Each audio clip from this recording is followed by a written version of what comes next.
संसद के मौजूदा मानसून सत्र के लिए आपके नेता संजय सिंह को निलंबित कर दिया है। इस निलंबन के साथ संजय सिंह गांधी प्रतिमा के पास धरने पर बैठ गए हैं। सांसद संजय सिंह ने रात भी गांधी प्रतिमा के पास ही बिताई और कहा जब तक कि निलंबन वापस नहीं होगा तब तक वे धरने पर बैठे रहेंगे। वहीं उनके इस प्रदर्शन में उनके साथ टीएमसी, कांग्रेस, सीपीएम और अन्य विपक्षी दल के नेता भी शामिल हुए। धरना पूरी रात चला। इस पर उनका साथ देने के लिए विपक्षी दल के सभी नेता एक साथ आए। देखिए, सस्पेंशन इसलिए किया गया कि हम मणिपुर इशू पे चर्चा करना चाहते थे और प्राइम मिनिस्टर खुद आके वहाँ के जो हालात हैं यहाँ पर उनको कहने के लिए हम डिमांड कर रहे थे। उन्होंने बार बार यहाँ तो नहीं आए या लोकसभा में तो करना था और ये पूरी सरकार की इसकी मंशा ये है कि हम कुछ ना बोलें और चुप्पी साध रहे हैं। लेकिन ये जेन्युइन डिमांड है 267 और आज मैं धनखड़ साहब का धन्यवाद करता हूँ कि उन्होंने ये कहा कि जो 276 है और 265 है, सॉरी 267 है जी, इसमें अंतर क्या है? तो उन्होंने ही बताया 267 को प्रायोरिटी मिलती है जब 176 तो वो नहीं है। उन्होंने कहा तो इसलिए पहले 267 लेना चाहिए था। इसीलिए मैं वो डेरिक ओबराय को धन्यवाद देता हूँ। उन्होंने कहा जब 267 पे प्रायोरिटी मिलती है तो हम कह रहे थे कि इस इशू को ले और डिस्कशन करो और प्राइम मिनिस्टर आके सिंपली अपना सो मोटो स्टेटमेंट दे, उसके ऊपर चर्चा हो, उसके बाद में जो भी निर्णय होगा वो होगा। लेकिन वो मान रहे नहीं। एक तो जब मानते नहीं हैं तो डेमोक्रेसी में मनवाना यही एक ही हो सकता है कि प्रोटेस्ट करना, धरना करना, अपनी बात को उनको मनवाना। अब लास्ट जो सेशन था उसमें हमारे मिसेस रजनी पाटिल को सस्पेंड किया और उसको और कंटिन्यू करें। एक सेशन से ज़्यादा नहीं कर सकते, ये रूल है, उसके बावजूद किया।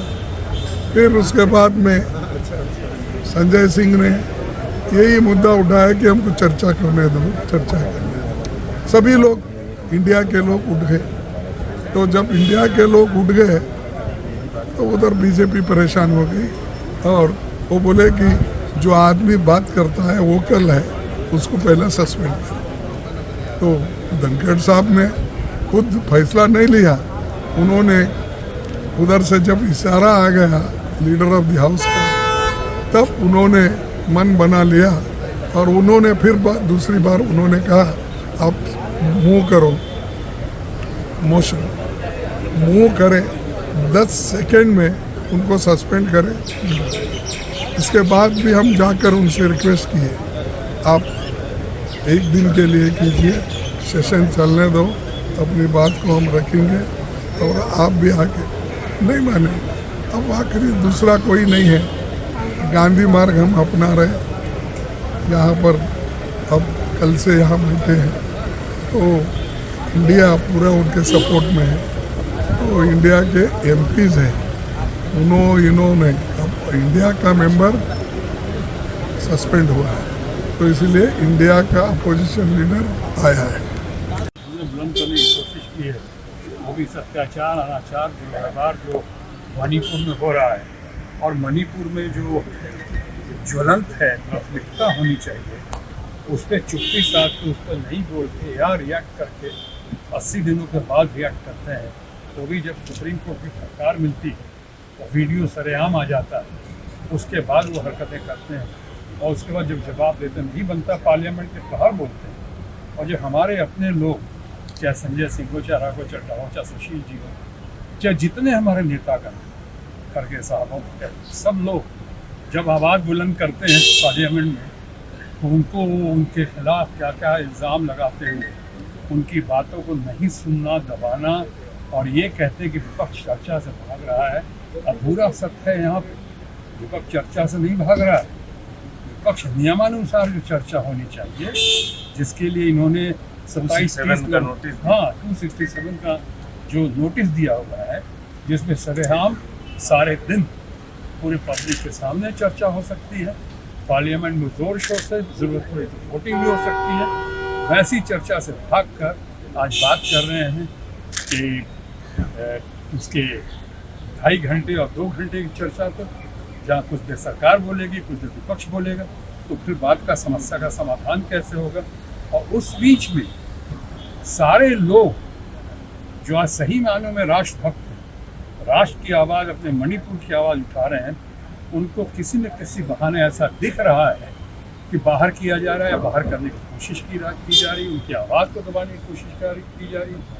अभी संजय सिंह जो हमारे इतने सिर्फ मित्र ही नहीं है, बल्कि ये सिर्फ आम आदमी पार्टी की नहीं, बल्कि आज तो मैं मानता हूँ कि पूरे देश के लिए, राजनीतिक दलों के लिए एक सबसे बड़े गौरव का विषय है कि सबसे आके प्रखर आवाज़ में, जिस बुलंदता के साथ, जिस मजबूती के साथ अपनी बात करते हैं, उनकी आवाज़ उठने की कोशिश हुई है।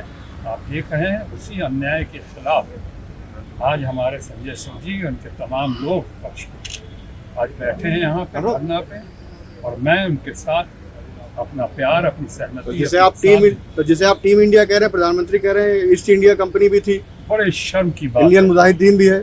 एक तो उनसे जवाब देते बन नहीं रहा है, बाकी कुछ बोल नहीं रहे हैं, जो बोल रहे हैं तो बाहर बोल रहे हैं, मणिपुर को एक लफ्ज़ नहीं बोल रहे हैं आप, यहाँ पे क्या क्या नहीं हुआ और क्या क्या हो रहा है। और उसके बाद आप कहते हैं कि ये ईस्ट इंडिया कंपनी से तुलना करके पूरे विपक्ष की, विपक्ष से ज़्यादा इंडिया की और इंडिया के विपक्ष, आप आक्रमणकारियों से तुलना करते हैं, आप आतंकवादियों से तुलना करते हैं, तो निहायत शर्म का विषय ये गरिमा को शोभा नहीं देता प्रधानमंत्री पद के द्वारा किसी प्रधानमंत्री। अगर आप निरुत्तर हो चुके हैं, अगर आपकी बोलती बंद हो चुकी है, तो इस वक्त ऐसा कहना ये बिल्कुल जले पे नमक छिड़कने का आप काम कर रहे हैं। और अगर वाकई आपको लगता है कि इंडिया जो है ईस्ट इंडिया कंपनी से तुलना की जा सकती है, तो फिर जैसा सही हमारे राघव चड्ढा जी ने कहा कि government of India, prime minister of India, संविधान में इंडिया भारत है और भारत इंडिया है, इसके बारे में क्या कहेंगे? खेलो इंडिया के बारे में क्या कहेंगे? Startup India, startup India, digital India, digital India, make in India, बढ़ेगा इंडिया, बढ़ेगा India, BJP for India, for India, उनका ट्विटर हैंडल देखो। और उनका तो खुद है, आदरणीय प्रधानमंत्री ने कहा है कि वोट फॉर इंडिया। जय जी, कितना गंभीर है ये, क्योंकि कई आप लोग ने विरोध प्रोटेस्ट किए हैं, लेकिन आज मसला मणिपुर का है, मणिपुर की बेटियों का है। देखिए, मसला महिलाओं का है, उनकी इज्जत का है। अब जबरदस्ती उनको कर नहीं सकते हैं। मुझे ये समझ में नहीं आ रहा है कि सारी दुनिया में इसकी चर्चा हो रही, लोग चीची कर रहे हैं, मगर हमारे यहाँ क्या फर्क क्या पड़ेगा? आप आके एक स्टेटमेंट दे दीजिए, आपके मन में क्रोध है, दुख है, तो उसको एक्सप्रेस तो करिए, एटलीस्ट पार्लियामेंट के मेंबर्स को अच्छा लगेगा। मुझे समझ में नहीं आता। और संजय सिंह को अकेले क्यों आप लोगों ने किया? वहाँ वेल में तो बहुत से लोग गए थे, एक इनको अकेले क्यों टारगेट किया? What is the politics behind it? बाकियों को क्यों नहीं किया? बाकियों को भी करते। ये गलत बात है।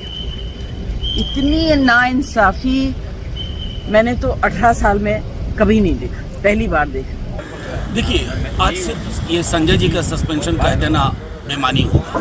तो एक व्यक्ति का सस्पेंशन नहीं है, लोकतांत्रिक रवायतों का सस्पेंशन है। वो क्या करना चाह रहे थे? 27-267 के नोटिस थे, किस बात पे थे? मणिपुर। और वो अटेंशन ड्रॉ करने की कोशिश कर रहे थे माननीय चेयरमैन साहब का। जब अटेंशन ड्रॉ नहीं हुआ तो उन्होंने जाके पास में रिक्वेस्ट करने की कोशिश की। आपने फौरी तौर पर उनको सस्पेंड कर दिया पूरे सत्र के लिए। लेकिन संदेश क्या गया है मणिपुर को, कि मणिपुर को लेकर के हमारी संसद, जिसके सर्वशक्तिमान प्रधानमंत्री जी, गृह मंत्री जी वो नहीं चाहते कि मणिपुर के अंदर उसके विषय पर संवेदना से बातचीत हो। कोई भी कीमत हम चुकाने को तैयार हैं। एक सस्पेंशन क्या, कल तो हम ऑफर करने जा रहे हैं हम सबको सस्पेंड कर दें, लेकिन मणिपुर के लोगों को भरोसा दिलाओ, मणिपुर को न्याय दीजिए। वो जो विजुअल्स हमने देखी है ना, रोंगटे खड़े हो जाते हैं। हम सब कल कहने वाले हैं हमें भी सस्पेंड करो, क्योंकि इस दौर में सस्पेंडेड रहना बेहतर है, ताकि आप अपने समाज, अपने राज्य के लिए खड़े हो सकें।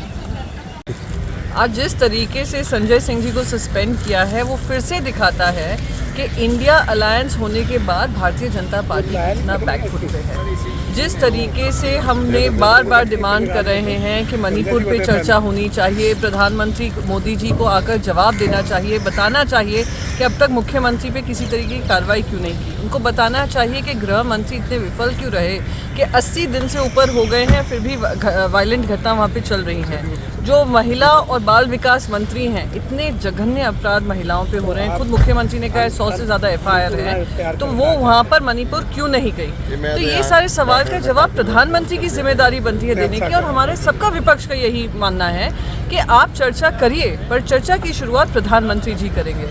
बस आज वही हमने सबने 267 का नोटिस दिया था, 27 लोगों ने नोटिस दिया था, पर ना ही उसको पढ़ा गया, ना ही उस पर कोई संज्ञान लिया गया। और जब उन्होंने संजय जी ने उसकी डिमांड की वेल ऑफ द हाउस जाके, जो कि कोई भी ऐसी प्रथा नहीं है, लोकसभा में देख लीजिए, राज्यसभा में देख लीजिए कि वेल ऑफ द हाउस आने में ही उनको सस्पेंड कर दिया गया। ये सोची समझी इनकी रणनीति थी। लीडर ऑफ द हाउस उठकर खड़े हो गए और उन्होंने सस्पेंड कर दिया। ये बहुत ही दुर्भाग्यपूर्ण है और प्रजातंत्र के लिए हानिकारक है। हम सब इंडिया अलायंस की लड़ाई लड़ेंगे और इनको सबक सिखाएंगे। यहाँ हम आज खड़े हैं, ये देश के डेमोक्रेसी लोकतंत्र की सबसे बड़ी पंचायत है। सामने एक बड़ा इतिहास खड़ा है। और हमारे पीछे जो नया संसद भवन बना है, मोदी जी ने बनाया है, उसका उद्घाटन किया है, वो मोदी जी का नया इतिहास है। लेकिन क्या सचमुच ये नई नई इमारतें बनाकर आप लोकतंत्र की रक्षा कर पा रहे हो? अगर आप लोकतंत्र के लिए इस प्रकार से नई संसद भवन बनाते क्या प्रधानमंत्री बन गए हो? तो आज मणिपुर के बारे में राज्यसभा में जो हुआ है, उससे मैं हंगामा नहीं कहता हूँ। संजय सिंह को जिस तरह से निलंबित किया, सस्पेंड किया, ये लोकतंत्र या संसद के कौन से कानून में घटा है? हमारा सवाल क्या था कि जो मणिपुर में हो रहा है, महिलाओं की नेकेड परेड, हिंसाचार लगभग 3 महीने से चल रहा है, और प्रधानमंत्री या पूरी सरकार उसके ऊपर मौन व्रत बनाकर बैठे। प्रधानमंत्री ने चुप्पी कब तोड़ी? जब सर्वोच्च न्यायालय के मुख्य न्यायाधीश चंद्रचूड़ साहब ने एक टिप्पणी की, उसके बाद प्रधानमंत्री ने यहाँ आकर बात की, वो भी सदन के बाहर, तो सदन चल रहा है। अगर हम लोग चाहते हैं कि सदन में मणिपुर के ऊपर चर्चा हो और ये चर्चा हमारे देश के प्रधानमंत्री भी सुने और उसके ऊपर उनकी राय दे, वो आए, सुने हमारी बात, अगर ये अपेक्षा यहाँ का अपोजिशन करता है तो उसमें गलत क्या है? हमने लगभग 25 साल इस सदन में निकाले हैं, लेकिन इस प्रकार की स्थिति हमने कभी देखी नहीं। संजय सिंह एक पत्रकार भी रहे, एक अपनी खुद की अपनी सोच है उनकी। अगर हमारे उपराष्ट्रपति हमारी बात मानने को तैयार नहीं, तो लोकतंत्र में हमको अधिकार दिया उनके सामने जाकर हमारी बात कहे।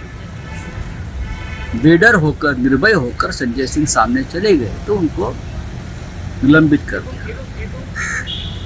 लोकतंत्र अगर बचाना है, ये देश को बचाना है, और मणिपुर जैसी स्थिति पूरे देश में पैदा न हो, तो मुझे लगता है हम सभी को निर्भय होकर ये जो एक चल रही है तानाशाही, डिक्टेटरशिप, उसके खिलाफ खड़ा होना पड़ेगा, लड़ना होगा।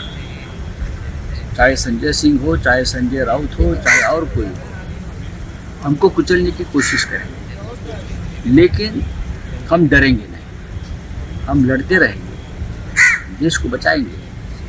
संजय सिंह का निलंबन देश के लोकतंत्र के लिए सबसे बड़ी खतरे की घंटा बज रही है। इसलिए हम सभी संजय सिंह की इस लड़ाई में उनके साथ है और रहेंगे। सबको एक ही मंत्र हमको देना है, भाई ये मौका है कि डरो मत और लड़ो। इस तरह की तमाम खबरों को देखने के लिए सब्सक्राइब करें सिविल न्यूज़। हमें लाइक और कमेंट करना ना भूलें।